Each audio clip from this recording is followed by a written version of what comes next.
ఇక మీకు ఎన్నికల సంబంధించిన కొన్ని ప్రముఖ ల్యాండ్ మార్క్ జడ్జిమెంట్ గురించి ఇక్కడ ఇస్తున్నాను. అదేమిటంటే ఇవి భారత ఎన్నికల చట్టం ప్రకారం రాజ్యాంగంలోని మరియు ఎన్నికల యొక్క వ్యవస్థలో అభివృద్ధిలో కీలక పాత్ర పోషించడం జరిగింది. నేను Raju Konganti from law lens TV నుండి. ఫస్ట్ వన్ వచ్చేసి Keshavanand Bharati versus state of Kerala. 1973లో ఈ యొక్క కేసు రావడం జరిగింది.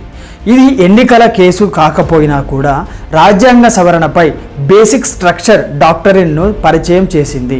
అయితే ఎన్నికల యొక్క హక్కులు ప్రజాస్వామ్య వ్యవస్థ కూడా ఈ యొక్క బేసిక్ స్ట్రక్చర్లోని భాగమని తర్వాత తీర్పులు స్పష్టం చేయడం జరిగింది. కేసు నెంబర్ 2 వచ్చేసి ఇందిరా నెహ్రూ గాంధీ వర్సెస్ రాజ్ నారాయణ్. 1975లో ఈ కేసు వెలువరించడం జరిగింది. ఇదేమిటంటే అలహాబాద్ హైకోర్టు ఎన్నికల యొక్క అవకతవకల కారణంగా ఇందిరాగాంధీ గారి యొక్క ఎన్నికను రద్దు చేయడం జరిగింది. Case number 3 Raj Narayan versus Indira Gandhi పారదర్శకత రైట్ టు నో అనే సూత్రాన్ని స్థాపించడం జరిగింది. ప్రజలకు అభ్యర్థుల యొక్క వివరణ, ఆస్తులు, క్రిమినల్ కేసులు మొదలగునవి తెలుసుకునే హక్కు ఉండాలని కోర్టు చెప్పడం జరిగింది. 4వ కేసు వచ్చేసి SR Bombay versus union of India 1994 గురించి. రాష్ట్రాలలో మెజారిటీ అసెంబ్లీ రద్దు అంశాలపై కీలక తీర్పు ఇవ్వడం జరిగింది.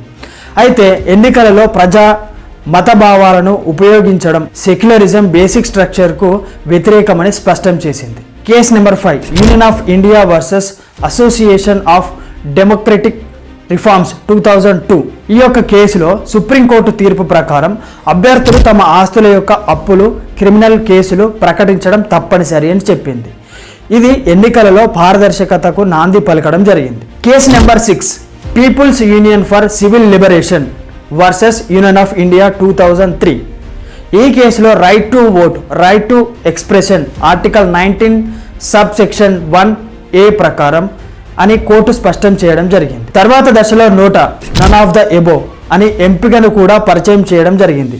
Case number 7 Lily Thomas versus union of India 2013 ప్రకారం శిక్ష అనేది 2 సంవత్సరాల వరకు మించి క్రిమినల్ కేసు నమోదు అయితే అతను వెంటనే పదవి నుండి కోల్పోవడం జరుగుతుంది. Case number 8 Subrahmanya Swamy versus election commission of India 2013 ప్రకారం ఈ తీర్పులో VVPAT voter verified paper audit trail అని ప్రవేశపెట్టాలి అని కోర్టు ఆదేశించింది.